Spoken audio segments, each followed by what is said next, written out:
आज थिला नाग चतुर्थी ओषा आउ कहीं कहीं या नागल चतुर्थी कही कहीं नागमाता आउ नागदेवता को आज पूजा करा जाए।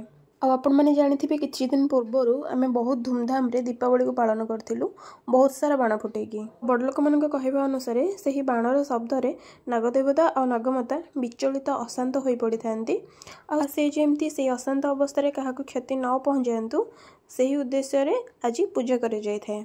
आउ ये पूजा कि आमर बिलरू अणा जाए हुंका माने माटीर जो हुंका होता है जो थे नागदेवता रुहंती से हुंकार किसी अणा जाए से अंबार निर्मित नागमाता आउ नागदेवता को आणिकी पूजा करा जाए। आउ यही ओषा को केवल विवाहित महिला नुहे अविवाहित झील मैंने करती।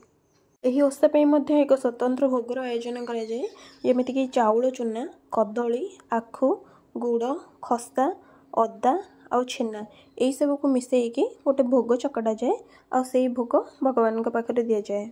आ भोग सरला आमर आलती होता आलती है आम समस्ते आलती नहीं कि मो भाई जेहेतु शोई पड़ा मुझे आलती नहीं कि जाइली कहीं मुझे चाहे भगवान मो छुआ भाईटा को सब बेले खुशी रखु से मुझे आलती देदेली आलती दे सारापर एवं भोग आमर बांटा कार्यक्रम आरंभ होगा आम तो हाथ देखी देखु देखो भोग खावाई ठाकुर जो पानी गाधाती से पानी को कहुए आखिरे लगेले आखिरे किसी प्रॉब्लम हुए एंड यहाँ शेष था। Thanks for watching.